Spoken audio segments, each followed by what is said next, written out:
কথা ও ছন্দে গল্পের আসরে সবাইকে স্বাগত।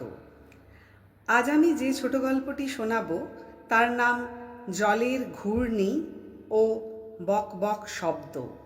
লিখেছেন সাহিত্যিক মতি নন্দী।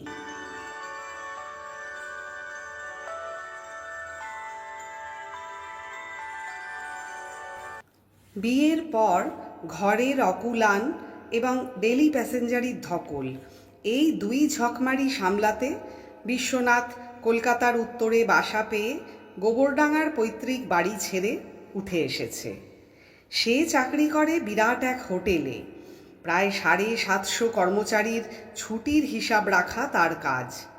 বউ পূর্ণিমা, 7 মাসের পুত্র বুবুন এবং বাসু নামে বছর 12 একটি কাজের মেয়েকে নিয়ে তার সংসার। 1000 টাকা সেলামি দিয়ে 150 টাকা ভাড়ায় দেড়খানি ঘর, ছোট্ট রান্নাঘর আর সরু একটি দালান নিয়ে তার সংসার। টানাটানি নেই, আবার সচ্ছলও নয়। যেমন পূর্ণিমা সাদামাটা নয়, আবার সুন্দরীও নয়। বিশ্বনাথ জন্মরুগ্ন, শরীর কমজোরি হওয়ায় ছোট থেকেই সে ভীরু প্রকৃতির। পূর্ণিমা কিছুটা বিপরীত। সে চটপটে, পরিশ্রমী এবং কিঞ্চিত রাগী।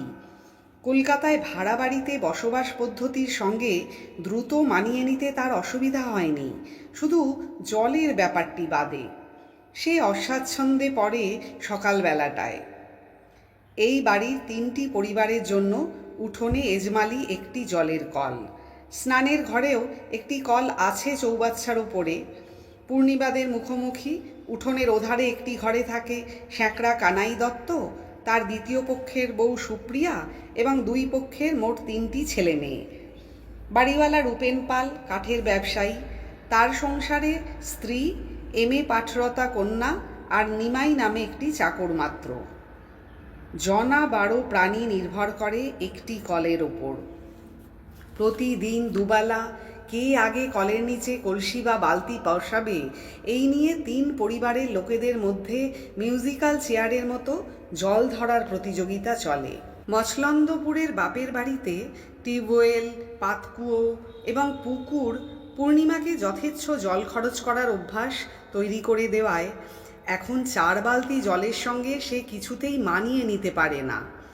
স্বামীকে সে প্রায়ই অনুযোগ করে, বাড়িওয়ালাকে বলো আর একটা কল বসাতে, এভাবে রোজ রোজ পারা যায় না। উঠোন ধুতে 2 বালতি জল ঢেলেছি, অমনি ওপর থেকে মাসিমার চিৎকার, চৌবাচ্চা খালি করে দিও না গো। চান করছি, আর তখন দরজার কাছে এসে সুপ্রিয়া বলবে, উনি চান করবেন, একটু জল রেখো। বাড়িওয়ালাকে এবার বলো আর একটা কল বসাক। বললেই কি কল বসানো যায়? কলকাতার জলের অবস্থাটা আগে বোঝো। কল দিয়ে বেরোবার জন্য জলটা কোথায়? জল দেবে কর্পোরেশন, বাড়িওয়ালা তো নয়। বিশ্বনাথ সর্বদাই বিরোধ বিসংবাদ এড়িয়ে চলতে চায়। সে জানে চিৎকার, ঝগড়া, হাতাহাতি করে সামান্য কিছু আদায় করা গেলেও মানসিক উৎপীড়নে, অশান্তিতে ভুগতে হবে। পূর্ণিমাকে সে বোঝায়, সব কিছু কি আর করে দেওয়া যায়? মানিয়ে নিয়ে চলতে হয়, কিছুটা ছেড়ে দিয়ে অ্যাডজাস্ট করতে হয়। যখন যেরকম অবস্থা পড়ে তখন সেভাবে চলো। মানিয়ে চলার চেষ্টা তো করি। যখন কেরোসিন পাওয়া যাচ্ছিল না, মাসিমা বোতল হাতে এলেন, তখন কি আমি 8 বোতল দিইনি? হঠাৎ যেদিন দুধের ধর্মঘট হলো, মিন্টু এসে বলল, বাবা চা খেতে পাচ্ছে না, একটুখানি দেবে কাকিমা? বুবুনের বেবি ফুড থেকে তো 2 চামচ দিলুম। মানিয়ে চলতে একা আমি চাইলেই তো হবে না। লোডশেডিং হলে হারিকেনটা রান্নাঘরের দরজার বাইরে রেখে কাজ করি, তাতে আমার অসুবিধা হলেও কিছুটা আলো তো সদরেও পড়ে। এসব কেন করি? মানিয়ে চলার জন্যই তো। অন্যে আমার জন্য কি করলো বা না করলো তাই নিয়ে মন খারাপ করে লাভ কি? তোমার কর্তব্য তুমি করে যাও। সংসার চালাতে গেলে অত ভালো মানুষ হলে চলে না। বিশ্বনাথ তখন ট্রানজিস্টারের চাবি ঘোরালো ছায়াছবির গান শোনার জন্য। কয়েকদিন পর সকালে খবরের কাগজ পড়ার মধ্যেই বিশ্বনাথ একবার রান্নাঘরের দিকে তাকিয়ে উঁচু স্বরে বলল, পলতায় জলের পাইপ বদলানো হবে, বুধবার বিকেল থেকে 12 ঘন্টা জল আসবে না, জল ধরে রেখো। কথাটা পূর্ণিমার কানে পৌঁছলো, কিন্তু গভীরে নয়। 2 দিন পর বুধবার এলো। প্রতিদিনের মতনই সে সংসারের জন্য জল তুলল। শুধু বিকেল আর রাতে জল বন্ধ, বৃহস্পতিবার সকালেই পাওয়া যাবে, এই নিশ্চিন্তে সে বাড়তি জল ধরেনি। কিন্তু বিশ্বনাথের নজরে পড়ল কানাই দত্তর বউ আর বড় মেয়ে অ্যালুমিনিয়ামের হাঁড়ি, ডেকচি, গামলা করে চৌবাচ্চা থেকে জল নিয়ে গেল প্রায় চোরের মতো। এভাবে জল নেওয়ার কোনো কথা নয়। এখনও বাড়ির কারোরই স্নান হয়নি। ঠিক তখনই দোতলা থেকে নিমাইও 2টো ঢাউস প্লাস্টিকের বালতি হাতে নামল। বিশ্বনাথ রান্নায় ব্যস্ত পূর্ণিমাকে বলল, জল ধরে রেখেছ তো? খাবার জল 2 বালতি রেখেছি, হবে না ওতে? কাল সকাল পর্যন্ত তো। রাস্তার টিউবওয়েল থেকে দরকার হলে বাসু এনে দেবে। সেটা তো কতদিন ধরে খারাপ হয়ে রয়েছে, ওদিকে চৌবাচ্চা খালি করে ওরা জল নিয়ে গেল। তাহলে চটপট তুমি কলঘরে ঢুকে পড়ো, চানটা করে নাও। দেখলে তো কেমন স্বার্থপরের মতো নিজেরা চৌবাচ্চার সব জল নিল, যেন ওরা ছাড়া এ বাড়িতে আর কেউ নেই। বুধবার বিকেলে কলে জল এলো না, চৌবাচ্চা শুকনো। রাতে শোকরি বাসন জলে ভিজিয়ে রাখা পূর্ণিমার অভ্যাস। তুলে রাখা 2 বালতি জলের একটি থেকে অর্ধেক খরচ হয়ে গেছে। তাই থেকে 2 গ্লাস জল নিয়ে সে বাসনে ছড়িয়ে দিল। শোবার আগে গা ধোয়া তার অভ্যাস। আজ সে 1 গ্লাস জলে গামছা ভিজিয়ে গা মুছল। ভ্যাপসা গরমের জন্য বিশ্বনাথ পাখার নিচে মেঝেয় শোয়। ন্যাতা ভিজিয়ে মেঝে মুছতেও 1 গ্লাস জল খরচ হলো। প্রতিদিনের মতো দাঁত ব্রাশ করার জন্য বিশ্বনাথের 2 গ্লাস জল দরকার হলো। বালতিটায় তারপর আর কিচ্ছু রইল না। আর 1 বালতি তো রইল। পূর্ণিমার নিশ্চিন্ত মুখে বিশ্বনাথ অনিশ্চিত চাহনি রেখে বলল, কিন্তু সকালে যদি জল না আসে? পরদিন সকালে জল এলো না। পূর্ণিমার হতভম্ব অবস্থাটা কেটে যেতেই কথার খেলাপ করার জন্য কর্পোরেশনের ওপর রেগে উঠল। সংসারের নিত্য কর্মগুলো শুরু করতে গিয়ে ভয়ে সিটিয়ে গেল। 1 বালতি জল কোন কর্মে লাগবে? বিশ্বনাথ একটা বালতি নিয়ে কোনো কথা না বলে বেরিয়ে গেল। আধ ঘন্টা পর 1/2 বালতি জল নিয়ে ফিরল। কি লাইন আর কি ঝগড়া রে বাবা! কোথায় গেছলে?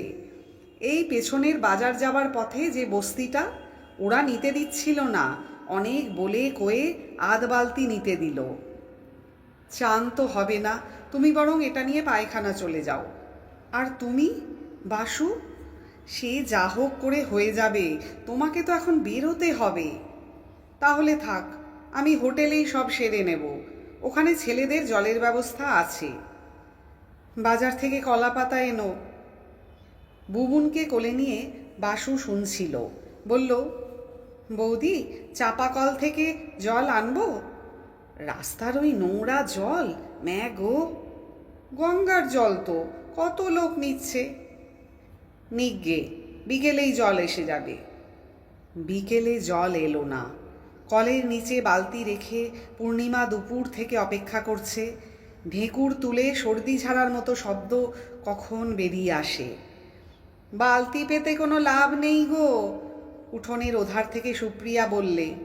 এরকম আগেও তো হয়েছে, 1 বেলা বলে 4 বেলা, 1 দিন বলে 3 দিন। এবার কতদিন চলবে তা ঠিক আছে?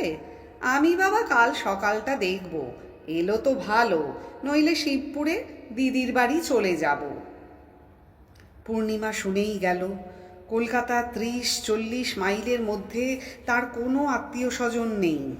এখন তার শরীরে টোকো গন্ধ, জ্যৈষ্ঠী মাসের গরম, বাতাসও বইছে না। একতলার ঘরে দরদর ঘামের সঙ্গে ধুলো মিশে চামড়ার ওপর কাদার পরত ফেলেছে।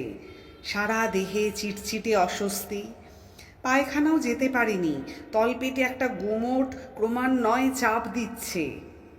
বুবুনের জন্য দুধ তৈরি করতে হবে, কিন্তু জল রয়েছে বড় জোর 1 গ্লাস। তেষ্টায় পূর্ণিমার ছাতি ফেটে যাবার মতো অবস্থা, অথচ জলটুকু সে খেতে পারছে না। বুবুনের বেবি ফুড গুলতে ওটুকু তো দরকার। সুপ্রিয়ার কাছে এক গ্লাস চাইতে সে পরিষ্কার বলে দিল, না ভাই, জল এখন চাওয়াচাই করো না। দুপুরে মিনুর বাবা মারামারি করে টিউকল থেকে এক বালতি এনে দিয়েছে, আমাদেরও তো দরকার লাগবে। গেলাস নিয়ে সে দোতলায়ও গিয়েছিল। মাসিমা বিষণ্ণ কণ্ঠে বললে, পোড়া কপাল আমার, দুপুর থেকে গলা ভেজাবার মতো জলও নেই। নিমাই একটা ভারীকে ধরেছিল 1 টিন জলের জন্য, বেটা বলে দিল দিতে পারবো না, 3 গুণ 4 গুণ দাম দিয়ে দোকানদাররা যে নিচ্ছে। পূর্ণিমা মুখ কালো করে নিচে নেমে এসে দেখল বাসু চাপাকল থেকে বালতি ভরে জল এনে পায়খানার দিকে যাচ্ছে। তাকে দেখেই কুঁকড়ে গেল। তারপর করুণ স্বরে বলল, বৌদি, আমি আর পারছি না। দুর্বল স্বরে পূর্ণিমা বলল, সবটা খরচ করিসনি, আমার লাগবে। সন্ধ্যায় বিশ্বনাথ ফিরল বেশ উদ্বেগ নিয়েই। শুনছি জল নাকি অনেক দিন পাওয়া যাবে না, পাইপ না ভাল্ব কি যেন বদলাতে গিয়ে সব ভেঙে পড়েছে, আবার নতুন করে বসাতে হবে। পূর্ণিমা ফ্যাল ফ্যাল করে তার মুখের দিকে তাকিয়ে সে আবার বলল, হোটেলে নোটিশ দিয়েছে এমপ্লয়িরা চান করতে পারবে না। আমি অবশ্য একটা খালি রুমে ঢুকে ম্যানেজ করে নিয়েছি। বাসু বলল, আমাদের 1 ফোঁটা জলও নেই। বৌদি খাবার জন্য 1 গ্লাস জল চাইতে গেছিল, নিচে ওপরে কেউ দিল না। আমি পাশের বাড়ি থেকে 2 গ্লাস জল আনলুম, ওরা লোক খুব ভালো। বিশ্বনাথ ঈষৎ অপ্রতিভ হয়ে সে কি বলে 1 ঝটকায় 2টো প্লাস্টিকের বালতি তুলে নিয়ে বেরিয়ে গেল এবং মিনিট 15 পর ফিরে এলো খালি বালতি নিয়েই। চলো তো আমার সঙ্গে, ওরা জল নিতে দেবে না, মেয়ে ছেলে দেখলে হয়তো ছেড়ে দেবে। বেশি দূর তো নয়, বস্তিতে ঢুকে সোজা 20-25 পা এগোলেই টিউবওয়েলটা। গলির 3টি বাঁক ঘুরেই ডান দিকে পড়ে কয়েকটা টালি, টিন আর খোলার চালের দোকানঘর, উল্টো দিকে ডাল খোলা। মুদি আর তেলে ভাজা দোকানের মাঝে বটগাছের ধার দিয়ে 7-8 হাত চওড়া কাঁচা রাস্তা বস্তির মধ্যে ঢুকে গেছে। সবে সন্ধ্যা হয়েছে।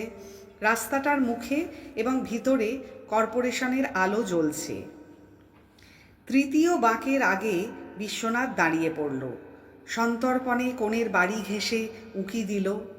2টো বাচ্চা ছেলে, একজনের হাতে পেট্রোলের টিন আর খয়েরি লুঙ্গি পরা শীর্ণ গা শীর্ণ চেহারার একটি লোক আঙুল তুলে তাদের চলে যেতে বলছে।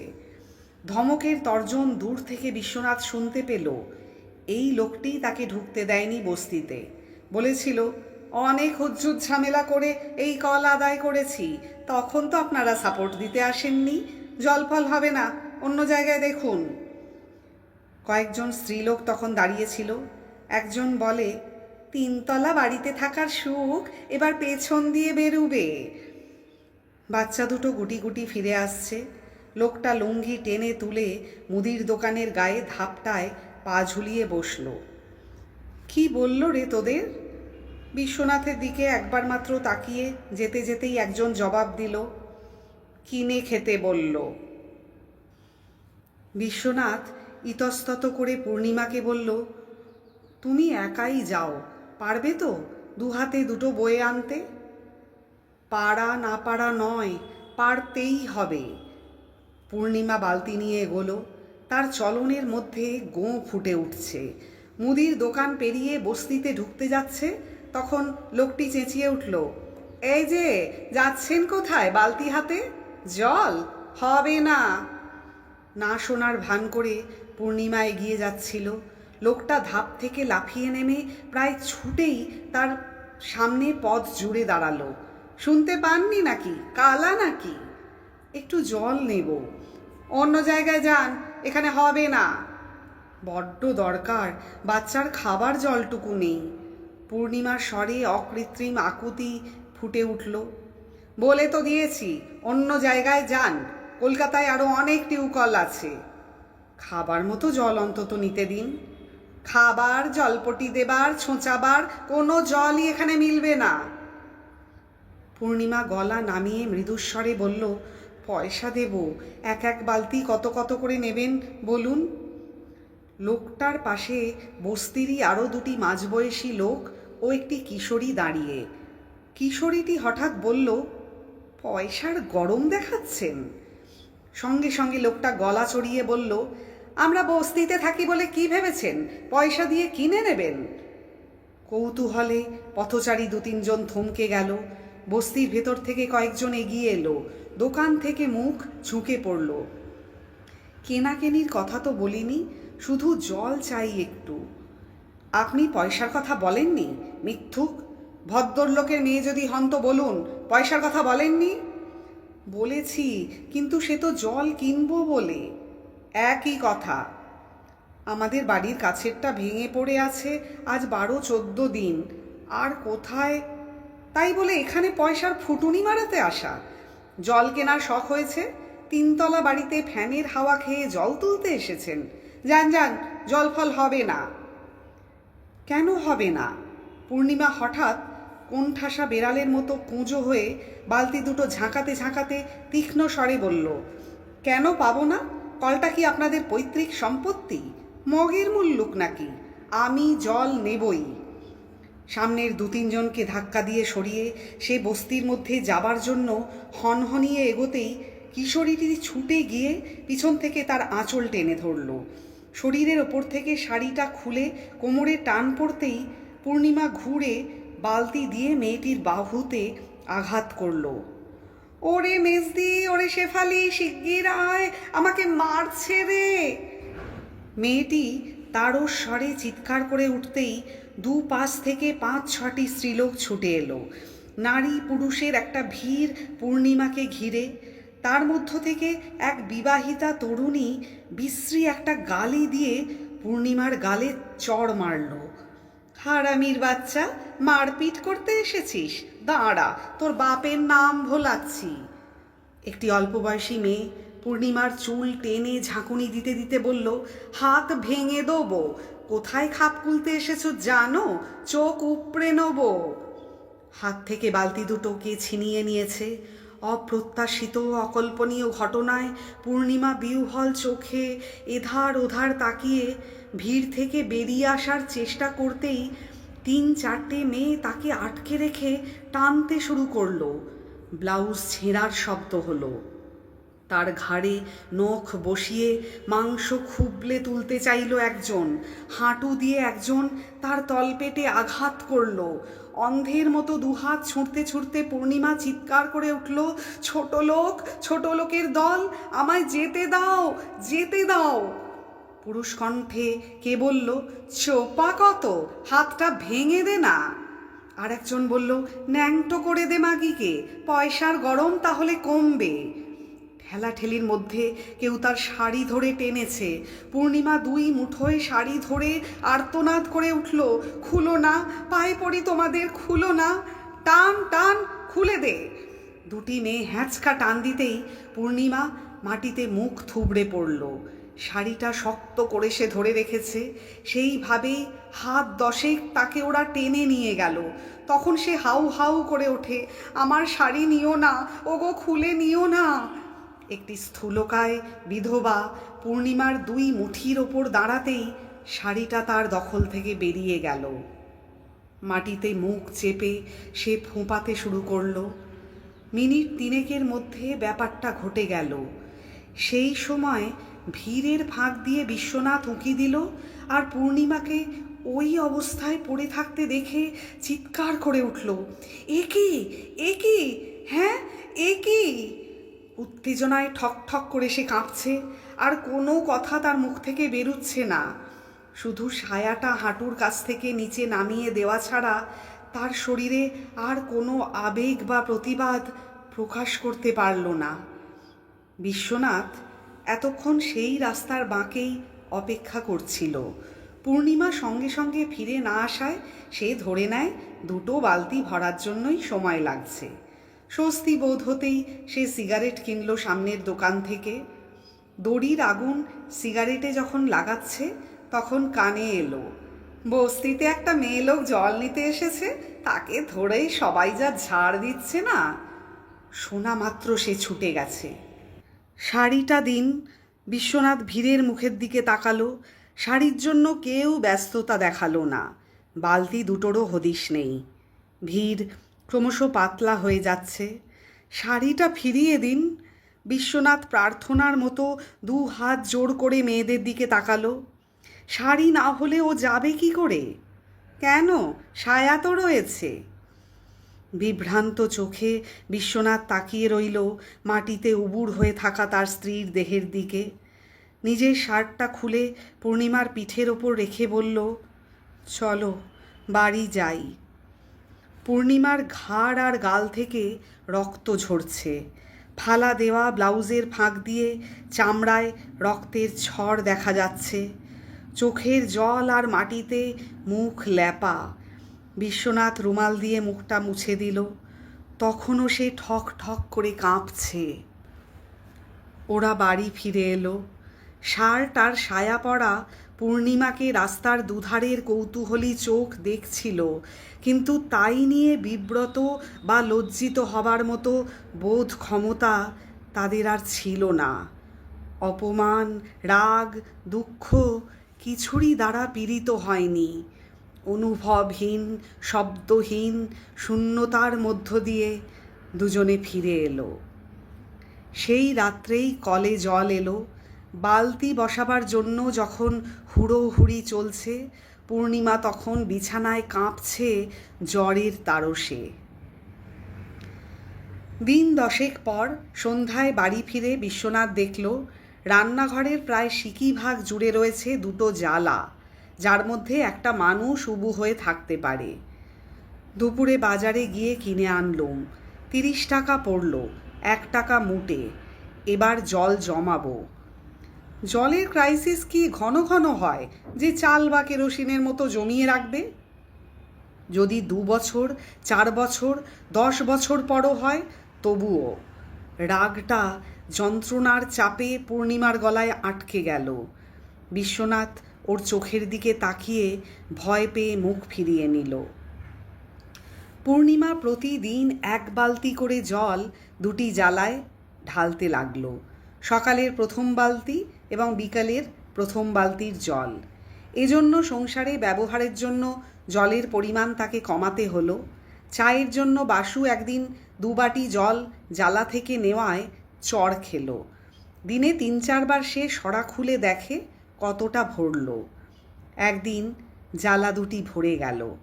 পূর্ণিমা 2টি ছোট জ্বালা কিনে বড় 2টির মুখের ওপর বসিয়ে দিল। এতে কদিন চলবে? একদিন বিশ্বনাথ জিজ্ঞাসা করল। পূর্ণিমা মনে মনে হিসাব করে বলল, 2 সপ্তাহ চলবে শুধু খাওয়া আর রান্নার জন্য। তবে নির্ভর করছে কিভাবে খরচ করবে। বাসন মাজা, কাচাকাচি, ঘর মোছা চলবে না। তোমার টার্গেট কত? আমার টার্গেট নেই। অবশেষে ছোট জ্বালা 2টোও ভরে গেল। রান্নাঘরে আর জায়গা নেই। দালানটা অরক্ষিত। শোবার ঘরে রাখা যায় কি না পূর্ণিমা তাই নিয়ে কয়েকদিন চিন্তা করল। একদিন সে বিশ্বনাথের কাছে জানতে চাইল, বড় বড় ঘিয়ের টিন কোথায় পাওয়া যায়?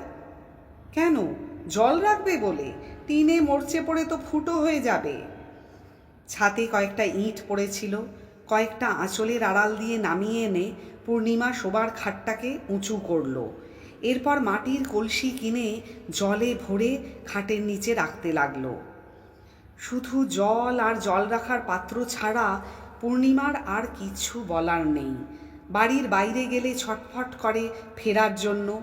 তার ভয় জ্বালা বা কলসি যদি কেউ ভেঙে ফেলে। খড়ি দিয়ে ওগুলোর গায়ে কেনার তারিখ লিখে রেখেছে। কোনটি থেকে প্রথম খরচ করবে, তারপর কোনটি, তারপর কোনটি, মনে মনে সে পাত্রগুলিকে সাজিয়ে ফেলেছে। কোন কাজের জন্য কোনটি থেকে জল খরচ করবে তাও সে ঠিক করে রেখেছে। 2-3টি পাত্রে তলা থেকে জল চুইয়েছিল। দোকান থেকে পুডিং এনে লাগিয়েছে। কি এক ঘোরের মধ্যে তার দিন এবং রাত কেটে যায় এই জল নিয়ে। এক এক সময় সে বিড়বিড় করে হিসেব করে। বাসুকে বলে, চান টানের কথাই ওঠে না। হাত ধোয়া আর কুলকুচোর জন্য 1 বাটি, তার মানে 3 জনের জন্য 3 বাটি, দুবেলায় 6 বাটি। বুবুনের কাঁথা প্রথম 2-3 দিন রোদে শুকিয়ে নিতে হবে। গন্ধ হবে তো কি করা যাবে? বাজারের আনাজ ধোয়ার জন্য 1 গামলা হবে না রে? এখন সে সকালে খবরের কাগজের অপেক্ষা করে। বিশ্বনাথের হাতে দেবার আগে খুঁটিয়ে দেখে জল সরবরাহ বন্ধের খবরের জন্যে। বাড়ির সকলে জেনে গেছে তার জল জমানোর ব্যাপারটা। উপরের মাসিমা একদিন এসে তার জল ভাণ্ডার দেখে গেল। তাকগুলো খালি কেন? বোতলে ভরে ভরে রেখে দাও। ঠাট্টা করেই কথাগুলো বলা, কিন্তু পূর্ণিমার কানে সেটা বিচক্ষণ পরামর্শ মনে হলো। শিশি বোতলওয়ালার দোকান থেকে সে 10টি বোতল কিনে জল ভরে তাকে রাখল। সুপ্রিয়া মাঝে মাঝে উঁকি দিয়ে যায়। একদিন বলল, তুমি তো বাপু ছোটোখাটো টালার ট্যাঙ্ক করে ফেলেছ, এবার জল বন্ধ হলে তোমার কাছেই হাত পাতবো, দেবে তো? অবশ্য পয়সা দিয়েই নেব। পয়সা শব্দটা পূর্ণিমার মাথায় ভারী হাতুড়ির মতো পড়ল এবং অবশ করে দিল। সারা দিন সে কথা বলল না। থালায় ভাত ফেলে রেখে উঠে পড়ল। অকারণে বারবার তার কান্না পেল। আশেপাশের বাড়িতেও জেনে গেছে। কিছুদিন হাসাহাসি করে তারা ভুলে গেল। প্রতিদিনই কল থেকে জল বেরিয়ে আসছে। পূর্ণিমা তাই দেখে দেখে এখন বিরক্ত। বিশ্বনাথকে বলল, জল কি আর বন্ধ হবে না? তোমার তাই নিয়ে ভাবনা করার কি? 3-4 মাসের মতো তো স্টক হয়েই গেছে। স্তিমিত ক্লান্ত কণ্ঠে সে বলল, কাজে না লাগলে জমানোর কোনো মানেই হয় না। এই কথার 2 দিন পরেই ভোরে কাগজ দেখতে দেখতে পূর্ণিমা চিৎকার করে উঠল, হয়েছে হয়েছে, ওগো শুনছো? ওরে বাসু, সোমবার সকালে জল আসবে না। কাগজ হাতে সে ছুটে উঠোনে এলো। সুপ্রিয়া কলে মুখ ধুচ্ছে। পূর্ণিমা চেঁচিয়ে প্রায় সারা বাড়িকে শুনিয়া বলল, সোমবার সকালে জল আসবে না গো। অদ্ভুত এক সুখ পূর্ণিমাকে গ্রাস করেছে। 3 দিন পর সোমবার। 3টে দিন সে তীব্রভাবে অপেক্ষা করল। তার ঘর ভরে আছে জলে, সে নিজেও ভরে যাচ্ছে কানায় কানায়। এত দিন ধরে ধিকি ধিকি যে দুঃখ তাকে পোড়াচ্ছে, এইবার তা নিববে। উদাসীন চোখে সে দেখল অন্যান্যদের ব্যস্ততা, ক্ষোভ, উৎকণ্ঠা, ভাবনা। অলসভাবে সংসারের কাজ করে গেল এবং মাঝে মাঝেই উজ্জ্বল হয়ে মৃদু হাসিতে তার মুখ ভরে যাচ্ছিল। বহুদিন ধরে সে অপেক্ষা করেছে এই দিনটির জন্য। জল তুলে রাখবে না বৌদি? দরকার নেই। সোমবার সকাল থেকে কলকাতায় কলের জল নেই। বড় জ্বালা থেকে পূর্ণিমা সংসারের জন্য জল ব্যবহার শুরু করল। স্নান বন্ধ, কলাপাতায় খাওয়া। বাসু চাপা কলের জলও আনলো। অস্বাচ্ছন্দ্য রয়েছে, কিন্তু সেটা যেন বিরাট নিরুদ্বিগ্নতাকে আরও উপভোগ্য করার জন্য। বারবার সে জলের পাত্রগুলোর গায়ে হাত বোলালো, বারবার তাকিয়ে দেখল। এইবার সে তৈরি হয়ে রয়েছে। দুপুর থেকে সে উৎকণ্ঠার সঙ্গে তাকিয়ে রইল কলের দিকে। জল আসার সময় পেরিয়ে যেতে সে সুখ বোধ করল। জল আসেনি, যেন তার মুখ চেয়েই মসৃণভাবে প্রহর গড়িয়ে চলেছে। একবেলার জন্য বলেছিল, কথার কোনো দাম নেই গো, কত বেলা যে লেগে যাবে জল আসতে, তার কি ঠিক আছে? সুপ্রিয়া সন্ধ্যার সময় সদরে ধুনো দিতে এসে বিমর্ষ কণ্ঠে পূর্ণিমাকে বলল, তোমার আর কি, ঘরে টালার ট্যাঙ্ক নিয়ে দিব্যি তো কাটিয়ে যাচ্ছ। রাত্রে সে বিশ্বনাথকে বলল, তোমার কি মনে হয় এবার কতদিন চলবে? বিশ্বনাথ, 2-4 দিনের বেশি নয় বলায় পূর্ণিমা ক্ষুব্ধ হলো। পাশ ফিরতে ফিরতে সে শুধু বলল, দেখা যাক। মঙ্গলবার সকালে ঘুম ভাঙার পর আধা জাগরণ আধা অচেতন অবস্থায় পূর্ণিমা ক্ষীণভাবে একটানা একটা শব্দ শুনতে পেল। শব্দটা ক্রমশ বেড়ে উঠতে উঠতে তার মাথার মধ্যে ঝমঝম কড়া নাড়ার মতো আওয়াজ করে উঠল। ধড়মড়িয়ে সে উঠে বসল। কলে জল এসে গেছে। বাবা, বাঁচালে, ধরেই রেখেছিলুম, এবারও ভোগাবে। তবু কিছুটা কথা রেখেছে। ওরে নিমাই, বালতিটা নিয়ে এবার নাম বাবা। পূর্ণিমা পাথরের মতো বিছানায় বসে রইল। ঘরের বাইরের পৃথিবীটা প্রতিদিনের মতো স্বাভাবিকভাবেই শুরু হয়ে গেছে, কিন্তু তার নিজের জগৎ চুরমার হয়ে ভেঙে ভেঙে পড়েছে। ঘরের দরজা খুলে সে বাইরে বেরিয়ে এলো। ভরা বালতি হাতে নিমাই দোতলার সিঁড়ির দিকে এগোচ্ছে। সুপ্রিয়া উবু হয়ে উনুন সাজাচ্ছে। কলে বালতি পেতে মিনু ঘাড় হেঁট করে দাঁড়িয়ে। দোতলা থেকে বাড়িওয়ালার জিভ ছোলার শব্দ আসছে। পূর্ণিমার মনে হলো তার অভ্যস্ত এই দৃশ্য থেকে সে ছিটকে বেরিয়ে গেছে। এখন যেন সে ছেঁড়া ব্লাউজের ওপর শার্ট আর সায়া পরে সারা মুখে মাটি লেপা অবস্থায় অনুভবহীন শূন্যতার মধ্যে। এইভাবেই কি তাকে দিন যাপন করতে হবে? পূর্ণিমা দ্রুত সরে এলো। ওরা তাকে দেখতে পায়নি। রান্নাঘরে ঢুকে সন্তর্পণে দরজা বন্ধ করে খিল তুলে দিল। বাটনা বাটার নোড়া দিয়ে ঠুকে ঠুকে জালার তলায় ঘা দিতেই ফুটো থেকে ছিটকে জল বেরিয়ে তার পা ভিজিয়ে দিল। ঘরের নর্দমার মুখে জলের ঘূর্ণি আর বকবক শব্দটা তাকে অসম্ভব অবাক করে দিল।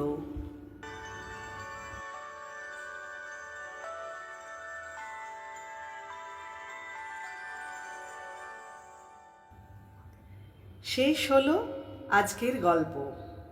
আমার গল্প পাঠ ভালো লাগলে লাইক করে প্রিয়জনদের শেয়ার করে দেবেন এবং ভিন্ন ভিন্ন স্বাদের গল্প নিয়মিত শোনার জন্য চ্যানেলটি সাবস্ক্রাইব করে সাথে থাকার অনুরোধ জানাই। খুব তাড়াতাড়ি আবার চলে আসব একটি নতুন স্বাদের গল্প নিয়ে। ততক্ষণ পর্যন্ত সবাই সুস্থ থাকুন, খুব ভালো থাকুন। ধন্যবাদ।